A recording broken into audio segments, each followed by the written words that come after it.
Ei, boa noite. Estamos aqui começando mais uma live. Hoje a gente tem como convidada a Natália.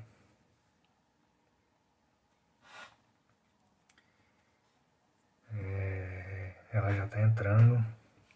Ela entrando, eu convido ela aqui para a gente começar nosso bate-papo.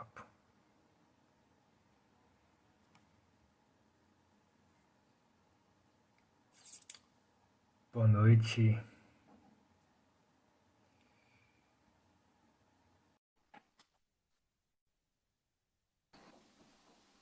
Ei, gente. Tá dando pra me ouvir certinho? Ah, sim. Você Ah, consegue me legal. ouvir? Tô conseguindo. Beleza. Se apresenta aí pra gente, fala quem você é, o que você faz da vida. Bom, meu nome é Natália, eu sou psicóloga clínica, eu me formei pela UFES e eu atuo na clínica muito a partir da psicanálise, mas também interseção com outros saberes, principalmente os estudos da deficiência, o feminismo marxista, e outros saberes que eu adquiri durante a graduação, que eu tenho me encontrado com o tempo. Bacana. Para quem não me conhece, eu sou João Otávio. Eu sou estudante de psicologia, estou no segundo período e é isso. Hoje a gente vai conversar um pouquinho sobre a saúde mental e autocuidado para além da mercantilização, né? E a Nath, ela propôs esse tema, né? E eu vou passar a bola para ela dar início e a gente vai fazendo um bate-papo aí bacana para a gente aproveitar bastante essa ideia. Quando o João me convidou para a live, ele perguntou que tema que eu estava pensando ultimamente, tudo. E eu pensei muito nessa questão do autocuidado, principalmente porque eu tenho visto esse discurso muito forte, assim, principalmente nas redes sociais, e que estourou principalmente com o momento que a gente está vivendo da pandemia, que tem sido um momento muito difícil para todo mundo, né? E que não é à toa que as pessoas estão falando tanto disso, porque elas estão precisando muito. Tem tido muitas dificuldades em relação à saúde mental, as pessoas estão precisando muito se cuidar. Então eu acho muito bacana que esse discurso esteja em alta. Mas eu vejo que o jeito que isso é feito, ele tem apontado para algumas questões também, que eu tenho pensado que são importantes de ser ditas e de serem discutidas. Porque eu acho que a centralidade desse discurso, ela também aponta para alguns sintomas de um individualismo extremo e de uma perda de confiança na coletividade e nas estratégias do cuidado coletivo. Porque eu acho que quando a gente fala de autocuidado, muitas vezes se confunde com um cuidado de si individualista, como se as pessoas fossem uma ilha e como se o cuidado de si não passasse também pelo cuidado coletivo. Então eu tenho pensado muito sobre essas questões e como também isso muitas vezes tem caído para um discurso que, ao meu ver, é um pouco raso, que às vezes está muito relacionado aos processos estéticos, a uma prática de exercício físico, a uma alimentação supostamente saudável, os cuidados com a pele. E não que esses processos não sejam importantes e que a estética também não seja algo importante a ser pensado, algo a ser problematizado. Tem muita gente que fala de um jeito muito bacana sobre isso, e até é claro que ninguém vai falar, ah, não, ninguém tem que se alimentar de maneira saudável e ninguém tem que fazer exercício físico, mas isso eu acho que às vezes isso é muito raso, que a gente não conecta, por exemplo, a prática do exercício físico com uma questão de acesso, com uma questão da importância social do esporte, por exemplo, ou da alimentação, a gente não chega e fala de para quem é saudável, de ser saudável para o produtor, para quem está consumindo, da saúde mental mesmo, porque tem gente que cria uns discursos, por exemplo, ah, ninguém pode comer açúcar em nenhum momento, então não pode, perde, não sei, a importância social de um bolo de aniversário, por exemplo. Sim. E eu acho que aí entram os discursos muito prescritivos e que criam um modelo de saúde que, ao meu ver, não está muito ligado à saúde, mas para um processo de moralista até, de um cuidado higienista, que eu acho que é uma coisa que a gente tem que se atentar. E eu acho que até na psicologia isso chega. Então, o psicólogo ele fica como um análogo ao personal trainer, ao esteticista. E não que essas profissões, claro que são profissões dignas, são profissões importantes, mas a psicologia, a clínica, especialmente, estou falando mais da clínica, ela tem a ver com outros fatores. E eu vejo que às vezes as pessoas têm essa ideia da clínica como um espaço que você você vai se aprimorar e você vai ser a melhor versão de si. E essa melhor versão de si não é a versão mais saudável que vai te trazer, que vai fazer sentido com a sua vida e com a complexidade da sua existência. É um melhor de si que vai ser vai seguir uma linha do que é produtivo, do que é esse processo moral mesmo, assim, na minha concepção. Então eu tenho visto muito esse discurso por aí. Sim. Você falou muito, um monte de coisa, um monte de coisa. Eu anotei algumas coisas aqui, mas isso é bom, isso é bom. É, e esse processo, né, de desse sujeito, né, que está sendo elaborado pela sociedade, que a sociedade espera, né,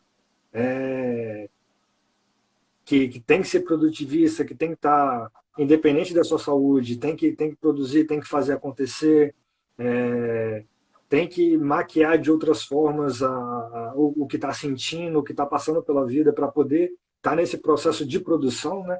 A gente vem ver muito isso por conta do capitalismo, né? O capitalismo ele é um ponto que de fato, na minha percepção, né, ele não visa o bem do sujeito, né? Ele visa o bem do capital, do lucro e somente isso. Então, esse discurso capitalista, que é o que que é o sistema que a gente vive, né, ele, ele é muito prejudicial para nós, né? A gente começa a partir desse ponto, né? E, e essa individualização que também vem por conta desse capitalismo, né? Que é eu por eu, vou fazer por mim, eu sou dono de mim, dono do meu futuro, dono da minha riqueza, eu vou fazer a minha riqueza, eu vou fazer acontecer para eu ter um mundo, para eu realizar os meus sonhos, mas o meu sonho é fruto também desse capitalismo, que é ter uma casa boa, ter um carro bom, que não que seja desleal ou deslegítimo pensar assim, né? Porque, beleza, seria legal ter uma casa boa, um carro bom, mas a gente vive em função disso, a gente trabalha em função disso, né? E a gente acaba esquecendo desse processo de cuidar da gente, né? Desse autocuidado que ele não é descolado da sociedade, né? Não é descolado do mundo, né? Não é onde Uhum, eu vou para um lugar, né? Vou fazer um retiro comigo mesmo para me cuidar de mim, né? Não, é para uhum, além disso, né? Eu sou um ser que está inserido na sociedade, então meu autocuidado, ele envolve tudo isso que me transpassa, né? Tudo isso que me atinge, que me afeta, que vem da sociedade, né? uhum. E de fato, né? Eu acho que é um pouco disso. Eu passo a bola para você de novo porque é isso.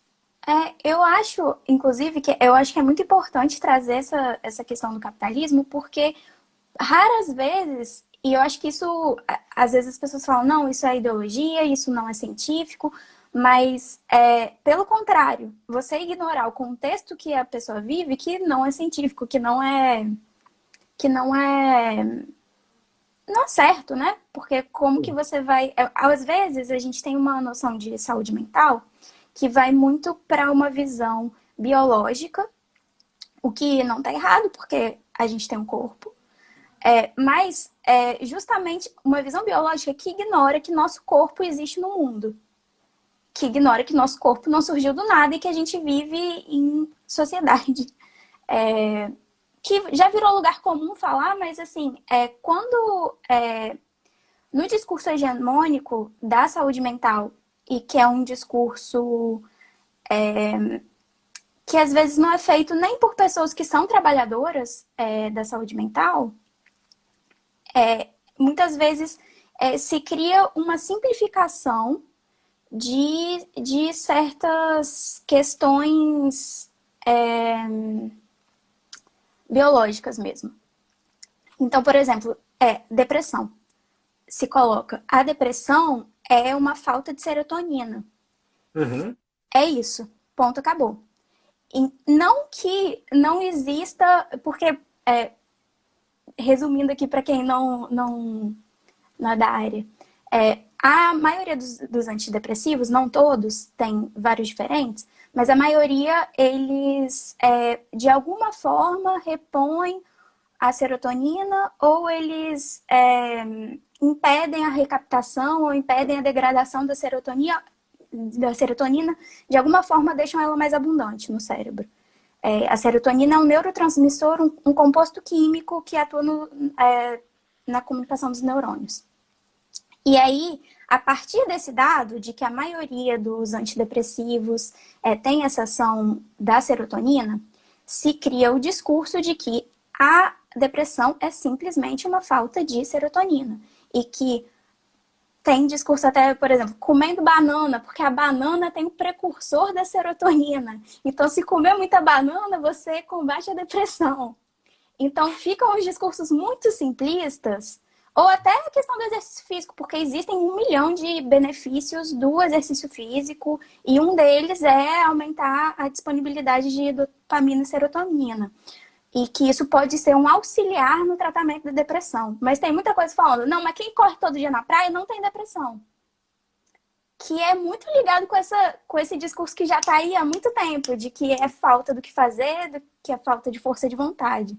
Então a gente simplifica os discursos e coloca uma consequência que muita gente se debate, né, o que causa o fato de que a maior disponibilidade de serotonina possa ajudar no tratamento da depressão, porque isso não é para todos os casos, confunde que isso seja a causa da depressão. Então, a gente já sabe a causa, então é fácil. Come banana, faz exercício físico, se não funcionar, toma um antidepressivo que tá tudo certo. Então, a gente tem essas simplificações que às vezes nem são colocadas como de quem está trabalhando, dos trabalhadores de saúde mental, mas infelizmente algumas vezes são. Então, às vezes uma pessoa faz um curso de 10 horas de neurociência e sai falando essas coisas e vira coach quântico sistêmico. E por mais que às vezes até tenha uma outra formação em saúde mental e sai colocando essas soluções simplistas para as pessoas. Isso é muito sério, isso é muito complicado, principalmente quando as pessoas estão vulneráveis e precisando dessa ajuda. De fato, essas soluções que são simplistas, né, que tentam reduzir, né, tentam dar uma via rápida de solução, né, nem sempre vai ser de fato a solução, né, vai ser algo que vai maquiar tudo isso. Né. De fato, a gente tem que pensar que é algo mais amplo. Né. Nós somos seres complexos, então as nossas vivências elas são complexas, as nossas respostas corporais, hormônicas, elas são multifatoriais, né? Não é só um fator que está causando aquilo. Então, se tá tendo uma falta de serotonina no cérebro, qual o motivo disso? Será que a sociedade toda está sem comer banana? Eu acho que é muito... E existem umas...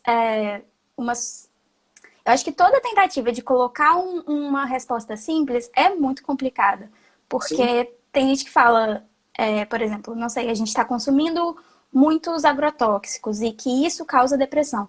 E é muito importante a gente debater os agrotóxicos, por exemplo, e a gente vê que existe sim pesquisas científicas sérias que ligam principalmente os produtores o manejo dos agrotóxicos com uma maior taxa de suicídios, por exemplo, de câncer.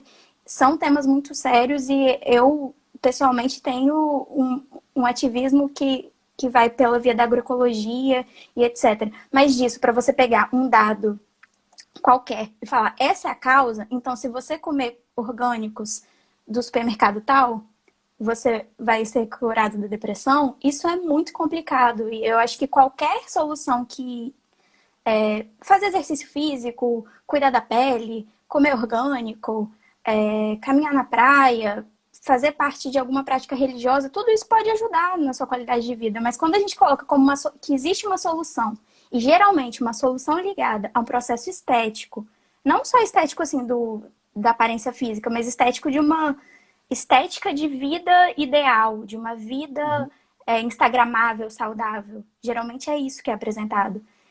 Essa vai ser a solução para os seus problemas, e eu acho que é isso que está mais em alta ultimamente, isso é muito complicado.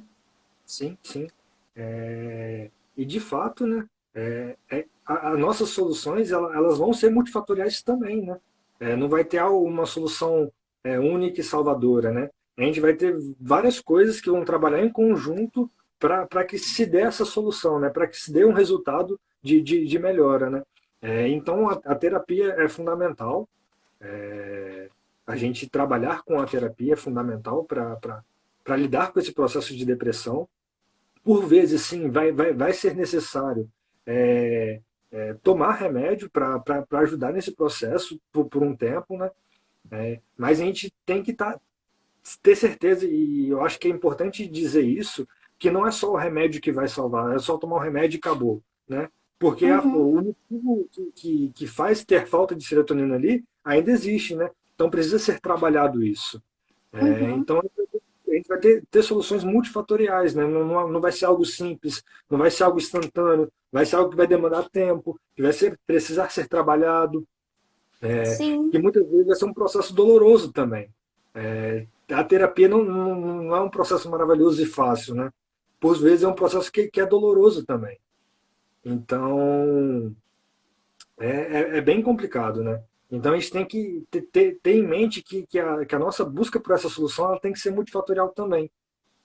Sim, eu acho muito interessante você ter trazido a questão da solução multifatorial, porque a gente tem visto sistematicamente o desmonte da rede de atenção psicossocial, que é uma rede do Sistema Único de Saúde, e que é uma rede que preza justamente por uma abordagem multiprofissional, transdisciplinar, que tem soluções múltiplas, que traz psicólogos, assistentes sociais, psiquiatras, e é uma solução que tem a ver com a comunidade também, que era aquilo que eu estava falando do autocuidado como um cuidado somente de si, que não passa por um cuidado comunitário, que não passa por um processo de solidariedade. É justamente o contrário o que preza a rede de atenção psicossocial, principalmente dentro dos CAPs. E a gente está chegando quase agora em setembro, e eu não vejo isso sendo falado quando a gente fala de Setembro Amarelo. Eu vejo sendo colocado justamente esse tipo de resposta simplista. Por exemplo, a gente precisa de mais empatia, a gente precisa de mais conversa dentro das redes sociais, meu inbox está aberto. E não que eu acho que isso é importante, porque a gente precisa criar uma cultura de gentileza, uma cultura de solidariedade entre as pessoas. Mas isso não quer dizer que uma gentileza vai substituir um cuidado adequado, responsável, profissional, que a rede de atenção psicossocial preza. Mas isso é uma questão política, é uma postura mais difícil de ser posta. Então, Sim, e esse desmonte está acontecendo, né, da rede. Eu acho muito importante no Setembro Amarelo a gente trazer isso também. muito justo. E de fato, né, como a gente como ser social, né, somos sociáveis, né, nós interagimos uns com os outros na sociedade, a gente vive em sociedade, então é, é natural a gente dizer que também aquilo que nos aflige, as nossas doenças, elas também são de âmbito social, né? Acho que o João caiu. João, Eu tô você te caiu aqui um pouquinho, atrasou para mim. Não sei se foi minha internet ou se foi aí. eu te Você está me escutei. escutando? É? Tô. Eu perdi, acho que os últimos 30 segundos eu dei uma perdida. Tá, vou voltar aqui. É, a gente, como ser social, né, a gente vive numa sociedade, então é, é natural a gente pensar também que as doenças que nos afligem também têm um âmbito social, né? Ela não é simplesmente minha pessoa individual, né? Ela tem um âmbito social também. E trazendo nesse sentido, né, de haver esse âmbito social também na nossa doença, é necessário, o que você disse aí, né, é uma politização de fato dessa doença, né? E através dessa politização a gente consegue articular um sistema de saúde que de fato vai atender as necessidades dessa população, dessa sociedade, que não vai simplesmente desarticular, tipo, tratar um indivíduo como se fosse único, separado de tudo, né? A gente tem que ter em mente que isso atravessa tudo como um todo, né? Atravessa todos, todos. Então, é, eu acho que também é bastante importante frisar que essa solução fácil, principalmente essa advinda pelo remédio, né? Ela, ela é muito pregada porque tem uma indústria farmacêutica por trás disso, que lucra com isso. Sim, e eu acho Então, que. Pode falar. Então, esse desmonte do SUS, dessa área psicossocial, tá tudo interligado com esse capitalismo que não está nem aí para a população, não está nem aí para a gente, né? Está Uhum, preocupado sempre com o lucro acima de tudo. uhum. Eu acho que existe um debate muito complexo e que a gente precisa muito fazer sobre remédio. E isso não quer dizer que não existam muitas pessoas que precisem de remédio, tanto para questões pontuais, de uma questão aguda que está acontecendo, que a pessoa está com muita angústia, ela precisa muito de uma ajuda emergencial, que às vezes o remédio vai agir ali, e até para condições crônicas de transtornos que são ditos como crônicos e persistentes, né? Que às vezes a pessoa precisa de um tratamento farmacológico, que não é um tratamento simples, que é um tratamento super complexo e que precisa de muito acompanhamento profissional para isso também. E existe isso. Que, inclusive, na rede de atenção psicossocial, isso é preconizado, né? O tratamento farmacológico junto com outras formas de tratamento, para quem precisa. Mas o problema é que muita gente coloca a questão do medicamento como a primeira ou como a única, às vezes não passando por um profissional, ou às vezes procurando um profissional que vai passar um remédio, porque a gente sabe que se você procurar muito, às vezes o profissional vai passar um remédio mesmo que você não precise, ou mesmo que até aquele remédio não seja o mais adequado para você naquele momento. Porque o remédio também é uma coisa perigosa, que se você toma um remédio errado, ou uma coisa que talvez sem necessidade, isso pode provocar uma série de efeitos colaterais, inclusive psicológicos. Porque a química cerebral é muito delicada, né? E não existe um protocolo específico e exato. Apesar de existirem protocolos em, em psiquiatria, não é nada que. Não existe uma ciência exata matemática, assim, vai tomar isso vai melhorar. Então isso é muito, muito delicado. E eu vejo que isso não é tratado com a delicadeza que precisa, né? E eu acho que a Anitta comentou aqui que um efeito é que muitas pessoas lidam com o tratamento psicológico e psiquiátrico com essa prescrição de comer banana, assim, como se uma esperança que o tratamento vai ser um simples consumo de uma cura que vai ser rápida, assim, que vai ser específica, que vai ter uma receitinha que vai servir para qualquer um. E não é assim, né? É muito complexo. E essa complexidade, eu acho que liga justamente com o que você falou. Essa complexidade vai justamente na contramão do que a gente tem colocado como prioridade na nossa sociedade, que são soluções simples, soluções rápidas, soluções úteis para a produtividade, para um sistema que não está funcionando e que está nos adoecendo. Uhum. É, E, de fato, né, você falou da questão dos remédios, né?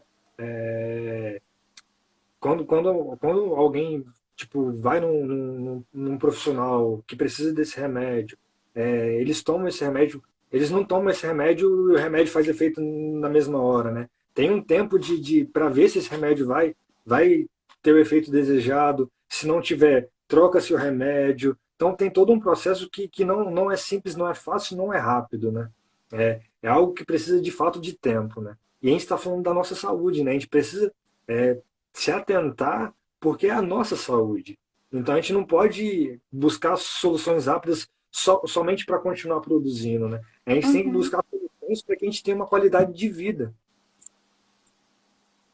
E eu acho que é justamente isso que tá sendo perdido de vista. As pessoas veem uma questão aguda lá, e se isso é suprimido, então tá tudo bem, posso seguir a minha vida do jeito que estava antes. E não se olha para o que não estava muito bem, que talvez tenha causado essa questão aguda. Claro que tudo é muito. Não dá pra gente totalizar, né, a experiência. Cada pessoa, cada processo de saúde mental vai ser muito diferente.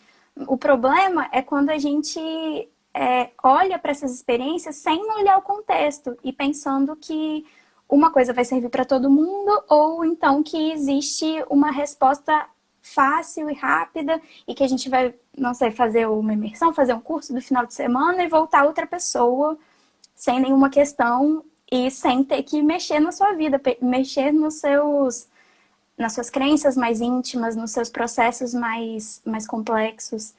E isso demanda. Isso não é fácil mesmo. E acho importante colocar também que não é culpa das pessoas quererem uma solução fácil, porque realmente está muito difícil. E às vezes é difícil olhar que existem outras possibilidades. Mas elas existem. E a gente tem que lutar para que elas sejam mais disponíveis para mais gente. Que é uma coisa que eu Sim, vejo que a gente fala pouco também, da acessibilidade, de um tratamento de qualidade. sim, verdade. E a gente vê muito mais essas soluções rápidas aí, né? A torta e direito, onde você olha, para qualquer canto que você olha, você encontra um desses modelos de soluções rápidas, né? E eu acho que é aí que mora o perigo também, né? Porque você tem uma enxurrada de soluções fáceis, mas pouco se vê de soluções que de fato são necessárias, soluções que são trabalhadas, que são articuladas, são pensadas no âmbito multifatorial, multiprofissional, que não é só um profissional que vai dar conta, mas são diversos profissionais, é um sistema de saúde que atenderia essa população, que faria esse processo de acolhimento, de atendimento e de cuidado, né? É, e falando um pouco dessa questão do cuidado, né? Você falou um pouco atrás da questão da solidariedade, né? Que é muito frisada na questão do Novembro Amarelo, de ter uma empatia, desses processos, né? Que de fato também são necessários, né?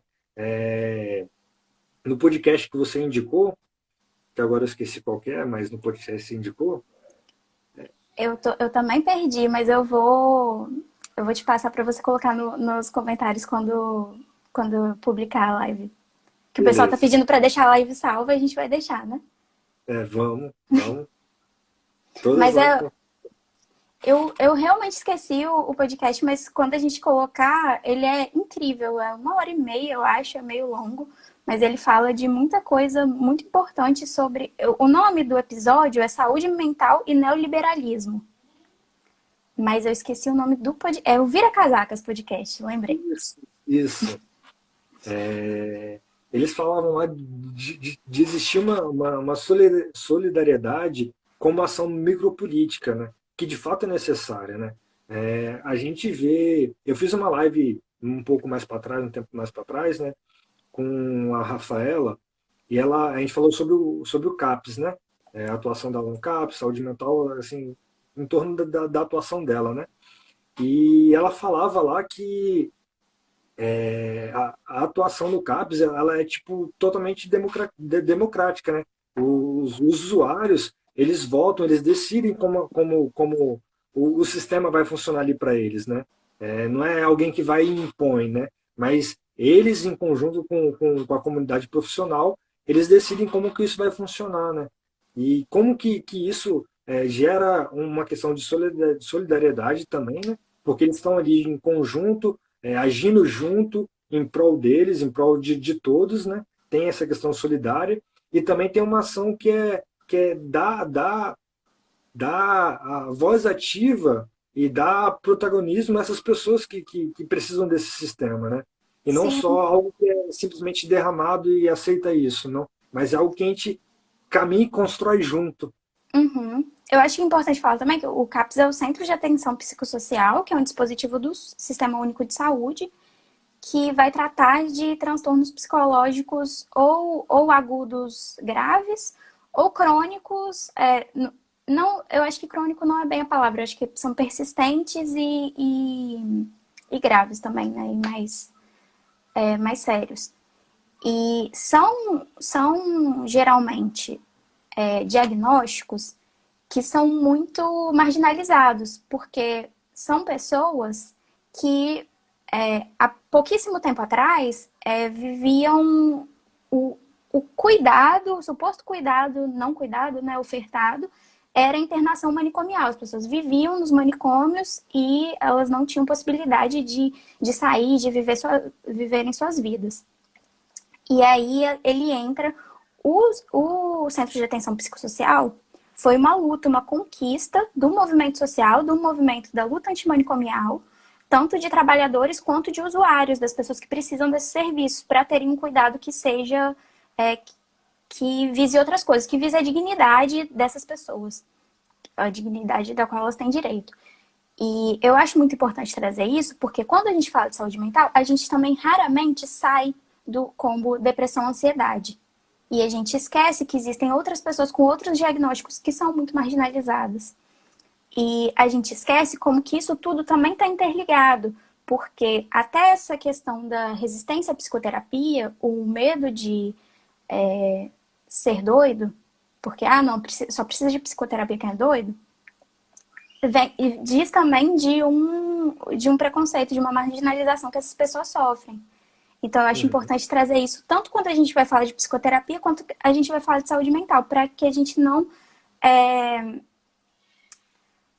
marginalize mais essas pessoas e para a gente também honrar que muita coisa coletiva, muita construção técnica, inclusive, que a gente tem sobre saúde mental no Brasil e no mundo, vem de fruto dessas pessoas que são usuárias e que servem para a gente repensar a saúde mental para todo mundo, não só para quem tem esses diagnósticos. Então, eu acho muito importante a gente honrar isso. Eu acho que na live com a Rafaela, ela com certeza trouxe várias questões, né, dessa luta antimanicomial, que é muito importante, que é muito cara para mim, inclusive.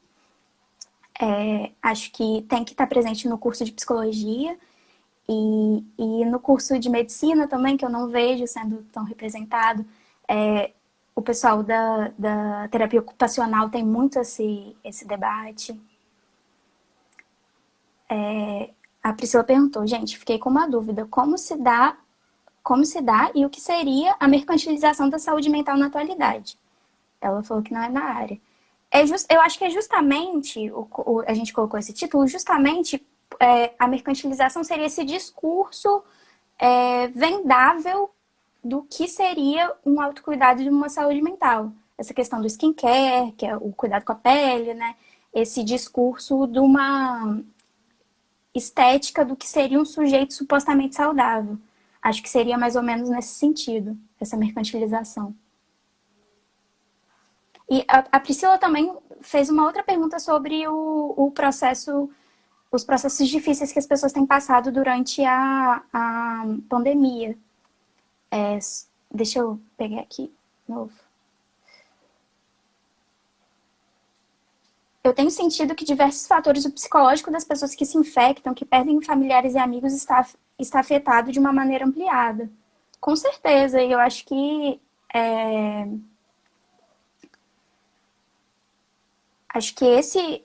falar sobre os aspectos sociais é também não ignorar que está acontecendo uma pandemia e não ignorar, inclusive, os processos de luto. que têm sido muito desrespeitados por figuras públicas, por políticos, por pessoas comuns também.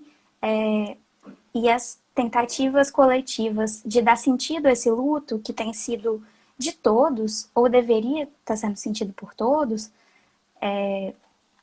isso está sendo muito desrespeitado. Por exemplo, teve uma ação aqui em Vitória, na Praia de Cambori, em que pessoas do FEJUNES, que é o Fórum Estadual da Juventude Negra, eles fizeram um cemitério simbólico com cruzes em respeito às vítimas da Covid.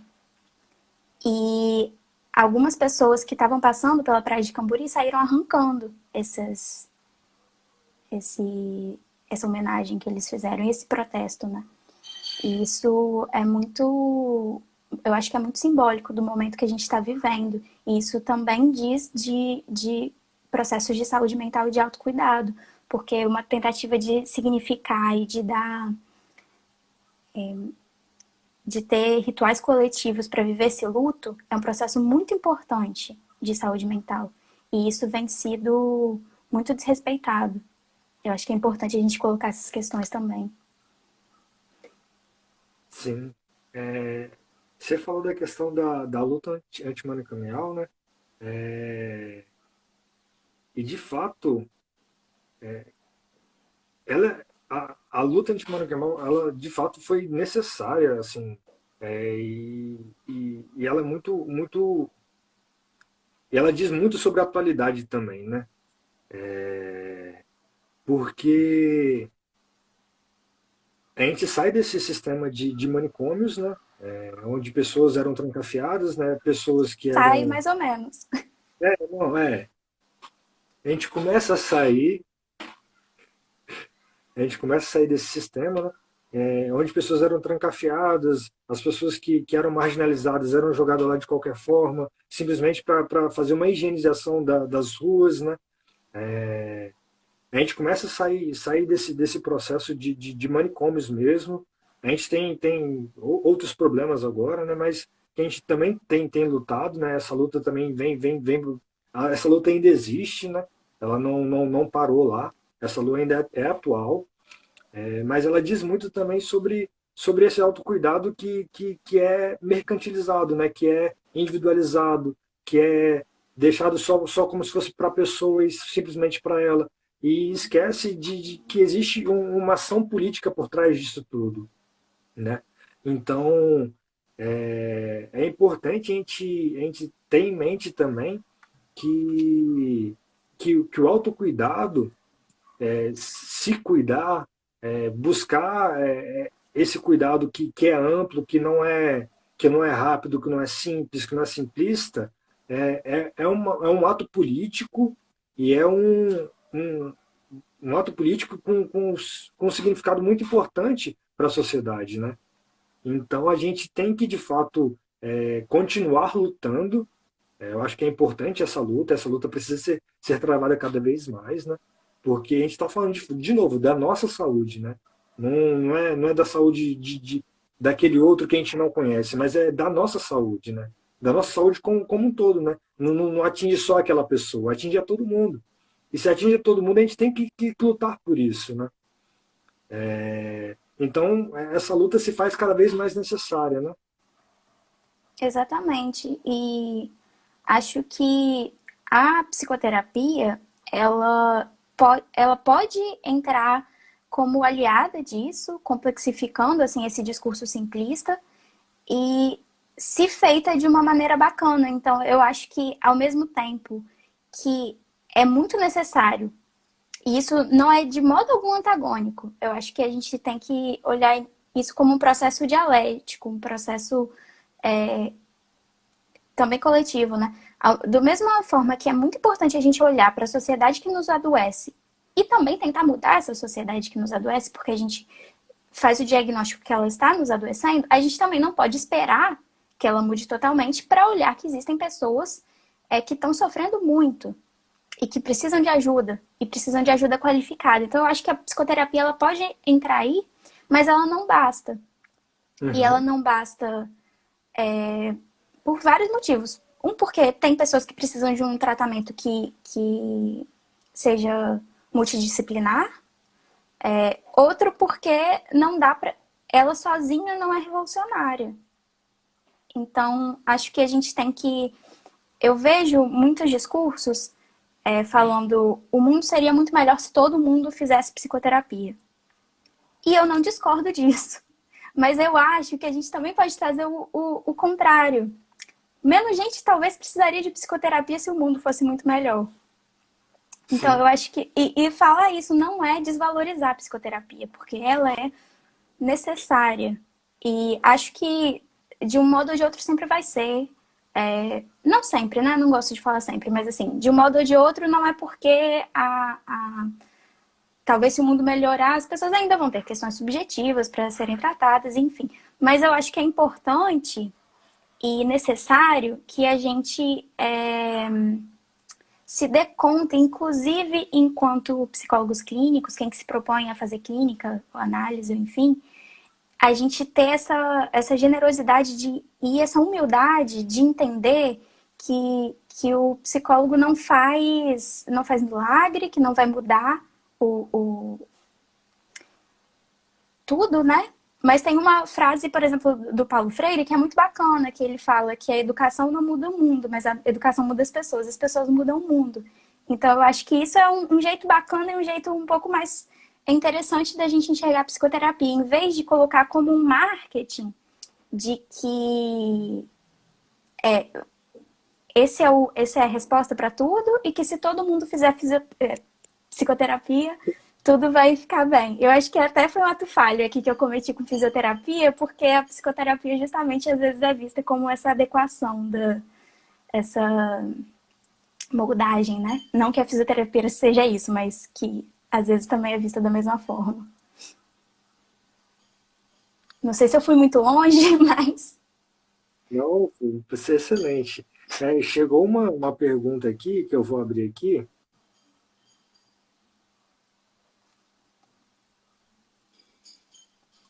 Não tô conseguindo ler tudo.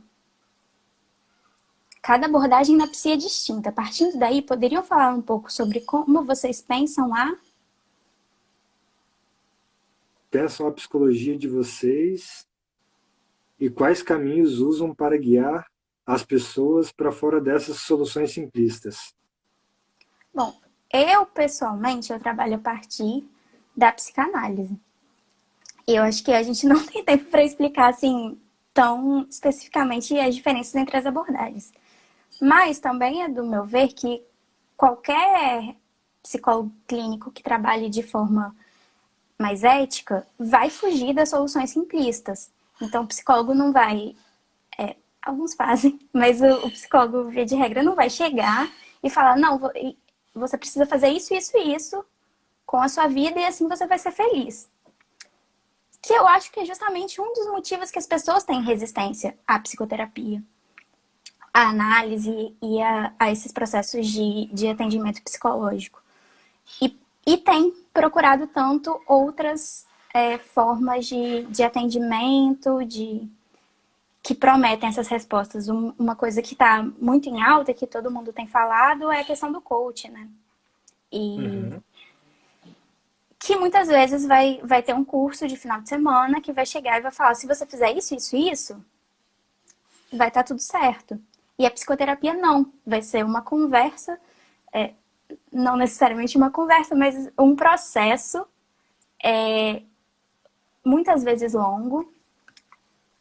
Pode acontecer de uma pessoa, no momento de crise, precisar de um atendimento pontual e isso é feito. Existem estratégias de plantão psicológico também para atendimentos pontuais, mas o processo psicoterapêutico ou analítico ou de atendimento psicológico mais longo é um processo em que vão ser analisadas várias questões subjetivas de cada pessoa, né?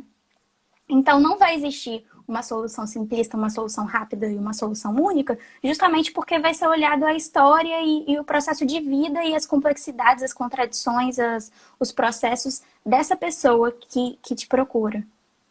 Não sei se a Melissa falou, independente da abordagem, a ética do profissional é primordial e essencial para um atendimento de qualidade. É isso. E a ética, na psicanálise se fala muito, né, que a técnica é sempre ética. E a ética não no sentido de um moralismo, de um jeito certo de ser, um jeito bom de ser, do bem, assim. A ética no sentido de se questionar e colocar em xeque algumas coisas que poderiam parecer óbvias, mas que dizem respeito a um modo de agir, que tem que ser sempre refletido e tem que ser sempre muito, muito bem pensado. Acho que, não sei se consegui tirar um pouco a dúvida da Hannah, né? E é o que você falou, né? É um processo, né? Não é uma resposta, né? É um processo. Ele se dá ao longo do caminho. Eu acho que é isso, né? A terapia é algo que se dá ao longo do caminho. A gente vai caminhando e vai descobrindo as coisas, né? A gente vai achando as coisas, achando algumas respostas e vai indo. É um processo, por vezes longo, por vezes doloroso, mas é um processo que é importante para nós, né? Sim. E tem muita gente que pensa esse processo clínico, e isso me interessa muito, assim, como que a gente pensa o clínico que tem a técnica, que tem uma técnica embasada, que tem uma técnica ética, mas que não seja um mero tecnicismo e uma reprodução de modelos já postos. E tem muita gente que vai pensar a clínica assim. Eu acho que o exercício... eu tenho muita sorte de ter vivido na minha graduação e nos processos depois da graduação também de estudos, de ter me encontrado com pessoas que pensam a clínica dessa forma. E eu acho que isso é muito importante. Por exemplo, pensar o diagnóstico em uma noção que não seja necessariamente um diagnóstico patológico apenas, que seja um diagnóstico da vida, do que está se passando com aquele sujeito, que seja um diagnóstico que vai direcionar um tratamento, que não seja um diagnóstico que apenas encerre algumas questões, pelo contrário, que possibilite um tratamento, Eu acho que tem muita gente que pensa a clínica dessa forma e eu acho isso muito bacana. Sim. É uma aposta ético-política, né? Da atuação do psicólogo, né? De não fazer algo fechado, né? Algo que feche, que encerre, mas de fato expandir e abrir, possibilitar, né? Caminhos diferentes, né? A partir de alguma coisa, né? A partir disso a gente abre o caminho para várias possibilidades, né? E não a partir disso aqui acabou e é isso, né? Mas Sim, uma psicologia realmente que dá vida, né? Que abre possibilidades para um novo. sim. Eu acho que até na perspectiva do nosso discurso, porque a gente começou falando de redes sociais, né? E como que o autocuidado tem sido colocado nas redes sociais, eu acho que até na questão do discurso das redes sociais, ou de como a gente fala do Setembro Amarelo, mas fora disso também, porque tem nesse discurso sobre saúde mental e autocuidado, tem como a gente fazer um giro nisso, tem como a gente ter propostas que sejam mais éticas, que façam mais sentido na vida das pessoas. Eu acho que tem gente, inclusive fora da psicologia, pensando esses processos. Eu acho que eu te passei um texto, que a gente estava conversando antes, né, trocando ideia, e eu coloquei um texto que na verdade é uma fala da Audre Lorde, que é uma feminista negra americana. Foi. E é uma fala que ela fez no Congresso falando sobre... Deixa eu pegar o nome do texto aqui. A transformação do silêncio em linguagem e ação. E a Audre Lorde, ela é justamente uma pessoa que vai falar muito de autocuidado e autopreservação. E nesse texto ela vai falar da importância para as mulheres, especialmente as mulheres negras, para quem ela estava falando nesse congresso, como que essa questão de quebrar o silêncio e denunciar certas coisas pode ser um processo muito importante de autocuidado e de autopreservação. E eu achei isso incrível, principalmente porque autopreservação, no discurso geralmente direcionado às mulheres, significa se calar. Ah, não, se preserve. E eu acho que isso vai muito de encontro com essas perspectivas éticas mesmo da psicoterapia, ou da análise, ou de processos de atendimento psicológico, de dar voz ao que não vai bem.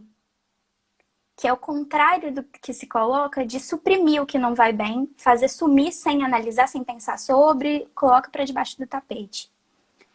Eu acho que essas duas coisas vão muito de encontro. Eu achei genial pensar o autocuidado nessa perspectiva, e não só numa perspectiva estética, uma perspectiva de consumo. Sim. Esse texto é excelente também. Eu acho que eu vou deixar também marcado lá para o pessoal pesquisar depois. E de fato, né, ela fala que esse silêncio, né, se tem algo que não é externalizado, né, uma hora ele explode lá dentro, né? E quando explode, a coisa fica realmente muito feia, né? E, e ela fala muito dessa questão também de trazer esse silêncio, né, para trazer uma ação, né? Transformar esse silêncio numa ação, que eu acho que é o principal ponto, né? Tipo, é importante externar, colocar para fora, verbalizar, mas é importante também a gente transformar isso em ação, né? A gente fazer algo a partir disso, né? Se tem algo que me incomoda, o que que eu preciso que precisa ser feito, né, a partir disso, né? O que que eu preciso fazer para solucionar esse algo que me incomoda? Então, é fazer uma ação, né? É transformar esse silêncio, essa dor que muitas vezes é silenciada, né? A gente colocar para fora e fazer disso uma ação, né? Uma ação que vai trazer esse benefício, né? Que a gente vai tentar sair dessa dor, a gente vai tentar solucionar um problema, mas é sempre a partir dessa perspectiva da ação. Eu acho isso essencial. E a ação de cuidado coletivo, né? Porque ela coloca, não é à toa que é uma fala para tantas pessoas e que ela convoca. Então, eu acho que até nessa. Porque você falou antes de micropolítica, né? Eu acho que até nessas perspectivas de troca e do que a gente posta, ou enfim, não que isso seja revolucionário, que isso vai mudar, mas pouco a pouco a gente vai criando discursos que, inclusive, fomentem mais uma cultura de solidariedade que promove saúde. Isso fomenta mais essa cultura do que só uma fala vazia de meu inbox está aberto, se quiser falar alguma coisa, vamos ter empatia em setembro apenas. Eu acho que a gente trazer essa complexidade do discurso para o dia a dia, acho que ajuda a gente a criar uma cultura de solidariedade, uma cultura que seja mais saudável para todas as pessoas. Nath, Tá acabando, né? tá, O tempo. tem 7 minutinhos para acabar, infelizmente. Assim, tá muito boa a conversa. Tá muito gostoso conversar sobre isso, né? São várias ideias e eu acho que o pessoal também está gostando, mas eu acho que dá para a gente começar a finalizar, para a gente Sim. poder encerrar certinho. Eu queria, assim, agradecer muito pelo convite. Eu acho que foi muito bacana para mim. Pensei várias coisas durante a conversa. Muito legal trocar com você. Foi muito bacana no processo até de estudo, de rever alguns textos para poder pensar o que eu ia falar aqui e conversar. E o que a galera colocou também, eu acho que convoca a gente muito a pensar. E eu fico muito feliz que exista abertura para a gente falar desses assuntos. Eu agradeço também, assim, por você ter aceitado, né? É muito importante para mim, porque eu estou fazendo disso também parte do meu processo de formação, né? Como eu sou estudante ainda, não atuo, mas eu tenho trazido essas lives, né, nesse período de quarentena como um processo de formação, pretendo continuar pós-quarentena também, porque realmente é muito enriquecedor, né? A gente traz, é um diálogo, é um lugar onde que eu preciso estudar para falar, eu não venho aqui sem fazer nada, né? Então eu estudo, então é algo que me enriquece, né? E eu acho que também é importante trazer para as pessoas que me seguem, né? Sim, Não que eu seja o influenciador, mas eu acho que quem me segue pode se beneficiar com isso também. Então com certeza. eu acredito nisso, né? o pouco que eu faço pode mudar uma vida, e uma vida é o suficiente para mim.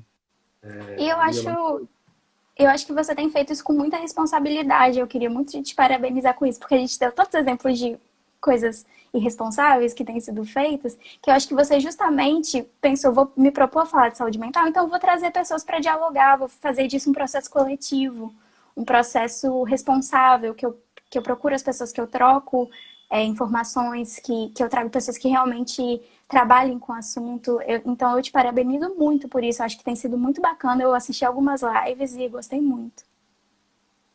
obrigado. Eu acho que é isso.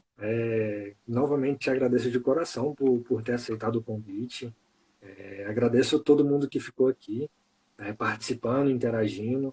A live vai ficar salva, aqui no meu Instagram. Tem outras lives com outros psicólogos. Fiquem à vontade lá para ver também. São diversos temas, temas que foram interessantes e foram gostosos de ser conversados. Então fica o convite. E obrigado mesmo, todo mundo. Obrigado, Nath.